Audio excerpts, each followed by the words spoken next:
Hello दोस्तों, स्वागत है आपका आपके अपने चैनल दी एग्ज़ाम हेल्पर में। तो दोस्तों, आप लोग काफ़ी ज़्यादा कमेंट्स कर रहे हो कि सर एनबीएस की जो आंसर की है, जेएसए की, लैब अटेंडेंट की, एमटीएस की अभी तक शो नहीं हो रही है। और जैसा कि जो एनबीएस के द्वारा ऑफिशियल नोटिस जारी किया गया था उसमें उसने बोला था कि जो 2024 के थ्रू डायरेक्ट रिक्रूटमेंट है एलडीई और एलडीसी की, उसके लिए आंसर की जो है जारी की जाएगी आपकी। मैंने ये ऑफिशियल नोटिस अपने टेलीग्राम पर भी डाला था। टेलीग्राम का चैनल का नाम आप यहाँ से देख सकते हैं, ठीक है। ये है द एग्जाम पर, ठीक है, यहाँ पर डाल दिया था, ये लोगो है, ये देख सकते हैं, ठीक है। तो आपको ये मैंने नोटिस डाला था, देख सकते हैं आप ये वाला। तो यहाँ पर मैं आपको नोटिस दिखा देता हूँ कि क्या कुछ उस नोटिस में बोला गया था। देखिए, ये नोटिस है, मैंने डाउनलोड करके रखा है। तो देखिए, ये नोटिस है, मैं इसको जूम कर लेता हूँ। यहाँ पर ये नोटिस था जिसे जारी किया गया था एनबीएस के द्वारा। उसकी एक वेबसाइट थी, 2024 का उसमें शो हो रहा था, ठीक है। उसके थ्रू ये नोटिस आया था और जो उसकी आंसर की लिंक है वो 2025 वाली जो लिंक है उस पर आया था, जो कि इसमें शो हो रही है, ये वाली लिंक, ठीक है। HTTP करके 2025 CBSE/2025 है ना, वो ये जो नोटिस निकल के आया है वो /2024 से निकल के आया है। यहाँ पर लास्ट में जो यही सेम वेबसाइट है, बस लास्ट में 2024 होगा, ठीक है। ये उस पर निकल कर आया था जिसमें बोला गया था कि आपकी जो आंसर की है वो 10 से लेकर 14 जून को देखने को मिलेगी। और एक दिन पहले ये नोटिस आपको देखने को मिल जाता है वेबसाइट के ऊपर, ठीक है। ये पूरी कहानी चल रही थी। इस वेबसाइट इस नोटिस पर कोई भी डेट मेंशन नहीं थी, ये पूरा नोटिस था। इसके अकॉर्डिंग इन्होंने बोला था कि 10 से लेकर जो 14 जनवरी है, वो सॉरी 10 से लेकर 14 जून है, वहाँ पर आपकी जो आंसर की है, इस आंसर की जो वेबसाइट है वहाँ पर आपको देखने को मिलेगी किस किस की display of scanned images of OMR answer sheets and display या challenge of answer key under direct recruitment वाली 2024 की for non teaching post and LD जो डिपार्टमेंटल एग्जाम होते हैं उसकी for promotion to the post of principal या vice principal, ठीक है। ये वाली जो आंसर की वो शो होनी थी। इनके अकॉर्डिंग 10 से लेकर 14 जून के बीच में वो लिंक एक्टिवेट हुई है इस वेबसाइट पर, ठीक है। इस वेबसाइट पर वो लिंक एक्टिव होती है, मैं आपको दिखाता हूँ, ठीक है। मैं इसको छोटा कर लेता हूँ और टेलीग्राम पर फिर से जाता हूँ। और ये जो लिंक है, देखिए, ये 2025 वाली जो कि उन्होंने बोली थी, देखिए ये वाली, मैं इस पर क्लिक करता हूँ। इस पर क्लिक करके आप लोगों ने चेक भी किया था, तो अभी इस पर क्या लिखा आ रहा है आप देख सकते हैं। देखिए देखिए, यहाँ फोकस हो गया, लास्ट डेट इज़ ओवर, ठीक है। क्योंकि आज जो डेट हो रही है वो हो रही है कुछ ये 19 जून, ठीक है, 19 जून। तो आज का ये आपका लास्ट डेट इज़ ओवर दिखा रहा है, ठीक है। जबकि ये नोटिफिकेशन में क्या बोल रहे हैं, जो इन्होंने नोटिस निकाला था कि 10 से लेकर 14 जून तक ये सारी जो इतनी पोस्ट नॉन टीचिंग की डायरेक्ट रिक्रूटमेंट के थ्रू उसका आपको आंसर की शो होगा। और यहाँ पर इन्होंने क्या किया, जो आंसर की दी थी जेएसए की नहीं दी, एमटीएस की नहीं दी और लैब अटेंडेंट की, बाकी ऑलमोस्ट सभी पोस्ट की उन्होंने आंसर की दी थी। मैंने आपको अपने चैनल पर बताया भी था कि किस तरीके से आंसर की चेक करनी हो, आंसर की आ भी गई थी, ठीक है। तो हमने सोचा कि एक दिन हो सकता है कि डिले हुई हो, अगले दिन इसकी जो आंसर की है वो देखने को मिलेगी, ठीक है ना। इस तरीके से नोटिस मैं बताया, देखिए आंसर की के लिए देखिए यहाँ पर दिख रहा होगा आपको, ये वाला 25 लास्ट में आंसर की इस पर दिखेगी, ठीक है। और नोटिस इस पर आया 2024 मैंने देखा था, एंड ये वाली लिंक पर नोटिस आया और कल इस लिंक से आपको अकॉर्डिंग ये चेक कर सकते हैं, ठीक है। 9 जनवरी को, ये 9 जून को ये नोटिस आया था, ये वाला। तो नीचे आप जाएंगे, ये मैंने बताया था कि देखिए ये वाला आंसर की आउट हो चुकी है, OMR है ना, ये नोटिस बताया था। और जो इस तरीके से देखिए यहाँ पर रोल नंबर वगैरह, डेट ऑफ बर्थ वगैरह डाल के आप चेक कर लेते। और यहाँ पर आंसर की भी आउट हुई थी, जो कि मैश हेल्पर वगैरह की आंसर की स्टेनोग्राफर की हुई थी, मैंने आपको बताकर भी चेक की थी, देख सकते हैं आप, यहाँ पर दिख रहा होगा मैश हेल्पर लिखा हुआ, ठीक है। देखिए मैं फोकस कर देता हूँ मैश हेल्पर करके, तो मैंने ये आपको बता दिया था, ठीक है। बट हमने सोचा कि जेएसए की आंसर की नहीं आ रही थी, बहुत टाइम हो गया था, तो मैंने फिर एक दिन बाद बनाया कि यार जेएसए की आंसर की क्यों नहीं आ रही है। तो मैंने यहाँ पर एक वीडियो बनाया था, ये वाला देखिए। मैंने उससे पहले ये नोटिस जरूर डाला था कि एनबीएस चीटिंग पर केस हुआ, एक वो वाला डाला था। और देन मैंने एक वीडियो बनाया था, मैं आपको दिखा देता हूँ। वीडियो यहाँ पर शायद नहीं दिख रहा, मैंने यहाँ पर नहीं डाला है, ठीक है। उसमें मैंने बताया था कि एनबीएस की आंसर की क्यों नहीं आउट हुई है अभी तक और इनवैलिड क्यों दिखा रहा है। तो मैंने सोचा कि अभी स्टार्टिंग में आई है, तो हो सकता है 1 से 2 दिन में आपको देखने को मिलेगी। बट 14 डेट ओवर हो चुकी है।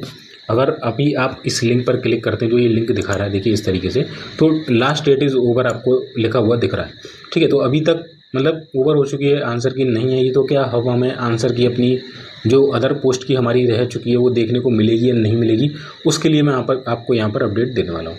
तो देखिए, अब इसके पीछे जो मेजर इशू, मेजर जो पॉइंट है वो ये निकल कर आ रहा है। जो मैंने आपको ये वाला जो डाला था ना, ये वाला देखिए, ये वाली जो चीज़ डाली थी एनवीएस चीटिंग केस, ठीक है, इसके ऊपर यहाँ पर रिप्रेजेंटेशन डाला गया था, ठीक है, इसके ऊपर केस हुआ था। तो क्या केस हुआ है आप यहाँ पर देख सकते हैं, डेट ऑफ रिसिप्ट, यानी कि डेट ऑफ जो केस किया गया था इनके ऊपर, एनवीएस के ऊपर, जो हमारे को चीटिंग वगैरह दिखी थी, जो बच्चे चीटिंग कर रहे थे गैजेट को लेकर, है ना, ब्लूटूथ डिवाइसेस को लेकर, उसके लिए, ठीक है। डेट ऑफ रिसिप्ट हुआ 22 मई, 19 मई को आपके एग्जाम कंप्लीट हुआ, 3 दिन बाद इसके ये रिप्रेजेंटेशन डाली गई थी, ठीक है। रिसीव किसके द्वारा हुआ, तो पर्सनल एंड ट्रेनिंग डिपार्टमेंट पर के लिए ये रिप्रेजेंटेशन डाला गया था। ग्रीवांसेस की डिस्क्रिप्शन कुछ इस प्रकार थी, personal and training, others miscellaneous matter. अगर आप ये पूरा पढ़ेंगे तो यहाँ लिखा है कि I am writing to bring your immediate attention a grave concern regarding widespread cheating that occurred during the Navodaya Vidyalaya Samiti NVS non-teaching recruitment examination conducted by the Central Board of CBSE के द्वारा 18 मई को basically जो आपका exam हुआ था, specially बता रहे हैं ये specifically the incident were reported during the morning shift of JSA and evening shift of lab attendant. जो मेजर जो धांधली हुई थी वो किस किस में हुई थी, जेएसए के में और एनवीएस के लैब अटेंडेंट के में, ठीक है, ये बोल रहा है। It has come to light through various credible sources including media reports के द्वारा बताया गया था एंड कैंडिडेट टेस्टिमोनियल, कैंडिडेट भी बता रहे थे कि ऐसा ऐसा हुआ है, that a sophisticated interstate cheating syndicate was active during these examination. Reports indicate that candidates were found using देख सकते हैं आप, advanced electronic devices such as GSM and GSM enabled gadgets and micro earpieces to facilitate cheating. Notably 53 candidate were arrested. भाई बहुत छोटा लिखा है, मैं आपको इसमें शायद बड़ा दिख रहा हूँ पर मुझे बहुत छोटा दिख रहा है, ठीक है। 53 candidate were arrested in Itanagar से, अरुणाचल प्रदेश, ठीक है, जो पड़ता है शिमला, देहरादून, एंड 17 कैंडिडेट वर अप्रहेंडेड इन देहरादून, रंगे हाथों पकड़े गए तो Uttarakhand for employing such unfair means during the exam, ठीक है। ऐसी ऐसी जो ग्रीवांसेस है पर्सनल एंड ट्रेनिंग डिपार्टमेंट को भेजी गई थी, ठीक है, ये केस किया गया था इनके ऊपर। और इसके ऊपर देखिए सच इंस्टेंसेस यहाँ पर लिखा हुआ है, सच instances of mass level cheating undermine the credibility of the recruitment process and unfairly disadvantages honest candidate who have diligently prepared for this examination. The scale of the malpractices coupled with the reported arrested and seizure of 29 electronic device, यानी कि बोल रहे हैं कि जो बच्चे मेहनत करते हैं, अच्छे तरीके से प्रिपरेशन करते हैं और जो लोग माल प्रैक्टिस के थ्रू गैजेट जो 29 इलेक्ट्रॉनिक डिवाइस पकड़े गए उसके थ्रू पास होते हैं, तो ये कर रहे हैं सजेस्ट अ सीरियस ब्रीच, है ना, इन एग्जामिनेशन सिक्योरिटी प्रोटोकॉल, यानी उसमें घात लगी हुई है ना, which warrants immediate investigation and action. तो उसके खिलाफ यहाँ पर आपको इमीडिएट एक्शन लेना चाहिए, ऐसा बोला गया। अब अगला क्या लिखा है नीचे देख सकते हैं, मैं फिंगर नहीं कर रहा हूँ, देखिए वहाँ से आपको लिखा हुआ in light of these concerning developments I urge both NVS and CBSE, दोनों को अर्ज कर रहे हैं, to take the following action, conduct a thorough investigation, initiate a comprehensive inquiry into the cheating incident to identify the extent of the malpractices and the lapse in security measures at the affected examination center, ठीक है। तो वो कर रहे हैं, इस पर concern कीजिए, इस पर इन्वेस्टिगेशन कीजिए अच्छे से। Cancel and reconducted the affected exam, ये एक लाइन उन्होंने लिख के दी है, देखिए यहाँ पर आपको दिख रही होगी, cancel and reconducted the affected exam. ये भी इन्होंने बोला कि अगर कैंसिल कर सकते हैं तो कैंसिल कीजिए, रिकंडक्ट कीजिए जो एग्जाम अफेक्टेड हुए हैं, केवल जो एग्जाम अफेक्टेड हुए हैं वो इनको बोल रहा है। Given the severity of the reported cheating consider concealing the lab attendant evening shift and JSA morning shift. Basically दो एग्जाम की मेजर यहाँ पर बात की जा रही है। एग्जाम हेल्ड ऑन 18 मई को जो हुआ था उसकी मेजर बात की जा रही है, and schedule a re examination under stricter supervision to ensure fairness. ये यहाँ पर जो लाइन है लास्ट लाइन, ये पूरा यहाँ पर डिले का कारण बनी हुई है अभी तक के लिए।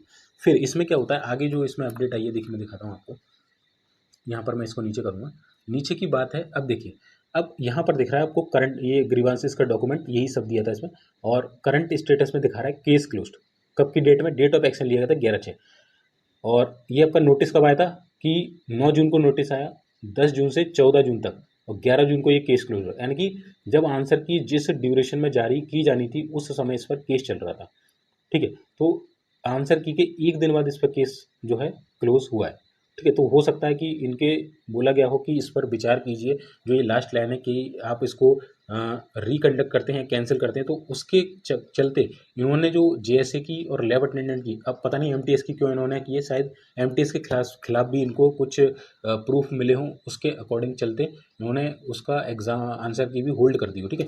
तो इसकी और इसकी तो होल्ड करना बनता है, बट एमटीएस की क्योंकि वो नहीं पता, ठीक है। हो सकता है कि उसमें भी एक दो जगह इन्होंने ऐसा देखा हो। केस क्लोज हो चुका है, एक्शन लिया गया था 11/6 को।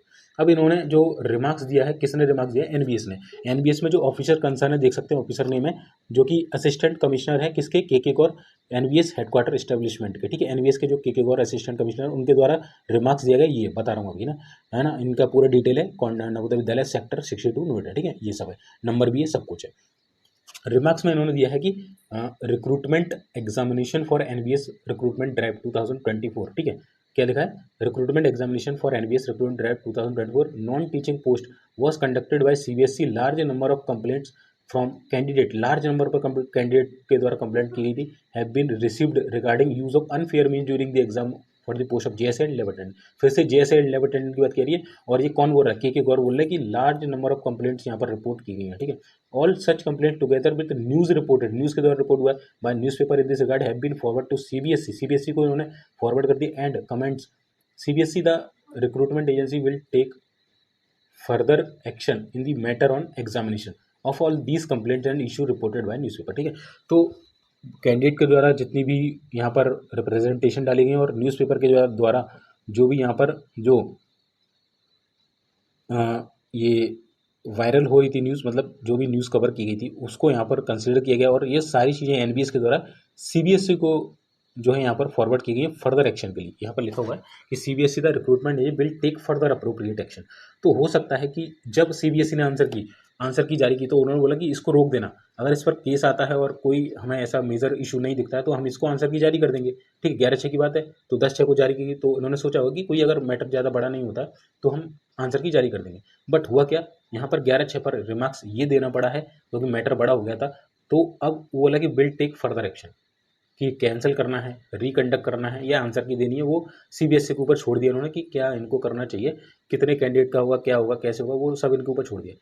इस वजह से क्या हुआ, 11/6 को जब ये परिणाम आता है तो ये उसकी आंसर की बोलते हैं इट विल डिस्प्ले सून। क्यों लिखते हैं वो उसमें 2-3 के लिए, कि हो सकता है कि ये जो इनका ये इनका जो रिमार्क्स है वो पॉजिटिव वे में आता है कि ऐसा कुछ नहीं हुआ फलाना फलाना, तो ये जारी कर देते। बट रिमार्क्स जो है काफ़ी मतलब नेगेटिव वे में दिख रहा है और बहुत कंसर्न की बात है ये। तो हो सकता है कि इसकी वजह से क्या है, आंसर की को इट विल डिस्प्ले सून दिखाया गया था, और अगर ये केस नॉर्मल हो जाता तो वो जारी कर देते। बट यहाँ पर मामला थोड़ा गंभीर हो गया, तो 11/6 को जब ये आया तो उन्होंने कहा भाई अभी जितने की आ गई आंसर की आ जाने दो, एग्ज़ाम का जो आंसर की जो टाइम पीरियड है 10 से 14 दिन कंप्लीट हो जाने दो, हम कुछ अपडेट नहीं देंगे, कुछ भी नहीं देंगे, क्योंकि अभी मामला फंस चुका है, ठीक है। तो ये कुछ अपडेट है। अभी देखिए अभी क्या होने वाला है, देखिए मैं बताता हूँ। तो देखिए दोस्तों, मैंने जो पूरा वाक़या था आपको बताया कि किस तरीके से एग्ज़ाम एनबीएस ने अपना जो एक क्राइटेरिया सेट किया था। हो सकता है इनको डेट मिली हो कि 10 जून तक इसका 10 जून से पहले इसका जो मामला है वो निपट जाएगा, जो भी ये केस चल रहा था उसका। बट हुआ क्या कि ये मामला जो है वो थोड़ा सा फंस गया, इसलिए उन्होंने जितने पर केस नहीं हुआ था, मैथ हेल्पर, स्टेनोग्राफर और भी जो पोस्ट कंप्यूटर ऑपरेटर वगैरह, उनकी तो आंसर की जारी कर दी, क्योंकि उनमें कोई मामला ऐसा आया नहीं था। मामला है एनबीएस लैब अटेंडेंट, जो लास्ट की शिफ्ट थी 18 मई और 19 मई के जो एग्ज़ाम थे वहाँ पर। तो हो सकता है कि उनको लगा कि यहाँ पर थोड़ा मामला गंभीर हो रहा है, तो इसको कंसीडर करते हैं और इसमें ऐसा करो कि इट विल डिस्प्ले सून लिख दो। और हो सकता है कि वो सुनवाई 9 को हो, 10 को हो, इसके कारण तो वो डिले होकर कहाँ पहुँची, 11 पे पहुँची। 11 को क्या परिणाम निकल कर आता है कि इस पर एक्शन लेने की ज़रूरत है। तो एक्शन लेने की ज़रूरत है, तो इस रिगार्डिंग वो वहाँ पर लिख रहे थे कि 10 जून को इट विल डिस्प्ले सून। हो सकता है एक दिन आगे चल रहा हो, एक दिन आगे की डेट दे दी कि कल इसको सुनते हैं, कल सुनवाई होगी इस पर। तो सुनवाई में आया परिणाम नेगेटिव, यानी मामला गंभीर है, तो इन्होंने इट विल डिस्प्ले सून रहने दिया 14 जून तक कि अब क्या करें, अब कुछ अपडेट नहीं देते हैं, अभी रोक दो, अब अपडेट होगी बाद में। अब पूरा जो एनबीएस ने भी हाथ खड़े कर दिए। एनबीएस ने किसको दे दिया जिम्मा? सीबीएसई को, ठीक है। एनबीएस ने क्या बोला, एनबीएस ने जो पूरा ये जो मामला है वो दे दिया है सीबीएसई को। अब पूरा जो डिपेंड करता है वो सीबीएसई जो कंडक्टेड एजेंसी है उसके ऊपर डिपेंड करेगा। तो सीबीएसई अभी क्या परिणाम लेती है, आज हो रही है 19 जून, 14 जून से लेकर 5 दिन एक्स्ट्रा हो गए हमारे, तो क्या कुछ परिणाम जो है यहाँ पर निकल कर आते हैं ये सीबीएसई तय करेगी। वहाँ पर बात की जा रही है कि एग्ज़ाम को रिकंडक्ट होना चाहिए या कैंसिल होना चाहिए। अब सीबीएसई देखते हैं कि क्या रिप्लाई देती है। मुझे नहीं लगता कि सीबीएसई कुछ करेगी, मुझे नहीं लगता, ठीक है। ये इंटरनल की मीटिंग चल रही है, क्या कर रहे हैं मुझे नहीं पता, बट मुझे लगता है जहाँ तक है कि एग्ज़ाम को पर्टिकुलर जिन जिन सेंटर पर है वहाँ पर कैंसिल किया जाएगा। मुझे तो यही लग रहा है कि पूरा एग्ज़ाम कैंसिल करना तो लगभग नामुमकिन सा लग रहा है। तो हो सकता है कि जिन जिन एग्ज़ाम पर जिन जिन सेंटर पर जिन जिन एग्ज़ाम स्टूडेंट का पेपर था वो पर्टिकुलर जहाँ पर चीटिंग वाले बंदे पकड़े गए उसका एग्ज़ाम कैंसिल करेंगे, उनके रिकंडक्ट कराएंगे अगर रिकंडक्ट होता है तो, ठीक है। और कैंसिल होता है तो पूरा कैंसिल होगा, रिकंडक्ट होगा तो केवल उन पर्टिकुलर सेंटर्स का होगा। 2 ऑप्शन है, ठीक है। कैंसिल हुआ तो पूरा होगा, रिकंडक्ट होगा तो वो केवल उस एग्जाम सेंटर का होगा जहाँ चीटिंग हुई, सबका नहीं होगा, ठीक है। रिकंडक्ट के साइंस में। दूसरा, अभी इसके बाद बात करते हैं कि आंसर की क्या चांसेस हैं। तो अभी हम कुछ नहीं कह सकते आंसर की के बारे में क्योंकि रिमार्क्स नेगेटिव मिले हैं। तो अभी सीबीएसई क्या एक्शन लेती है क्योंकि सीबीएसई पर भी प्रेशर है, तो उसके बाद हमें कुछ पता चलेगा, ठीक है। तो देखते हैं, अभी कल का दिन और है जो कि फ्राइडे है, कल कुछ अपडेट आएगी तो मैं आपको बताऊंगा। बाकी नेक्स्ट वीक में कोई ना कोई लेटर, कोई ना कोई नोटिस, कोई ना कोई न्यूज़ आपको एनवीएस की तरफ से देखने को मिल जाएगी, तो मैं आपको अपडेट दे दूंगा। बाकी चैनल पर जुड़े रहिएगा इस तरह की अपडेट के लिए। पूरी जानकारी मैं टेलीग्राम पर डाल देता हूँ, है ना, नोटिस वगैरह जो आता है पहले, तो उसको जरूर आप ज्वाइन कर लीजिएगा। एनवीएस की ऑफिशियल वेबसाइट अभी भी नहीं चल रही है, सीबीएसई की चल रही है। वहाँ पर 2024 पे कुछ अपडेट देता है, कुछ 25 पे देता है, इस तरीके से वो दे रहा है। कोई भी अभी मतलब जब से भर्ती स्टार्ट हुई तब से कोई भी चीज़ अच्छी नहीं हो रही इसके साथ। तो अभी देखते हैं आगे क्या होता है। तो आप अपनी प्रतिक्रिया दीजिएगा कमेंट के माध्यम से। बाकी कोई डाउट है तो नीचे करिए, मैं आपके कमेंट्स लेकर उस पर वीडियो जरूर बनाऊंगा इस बार, ठीक है। मिलते हैं फिर नेक्स्ट वीडियो में, तब तक जय हिंद, जय भारत।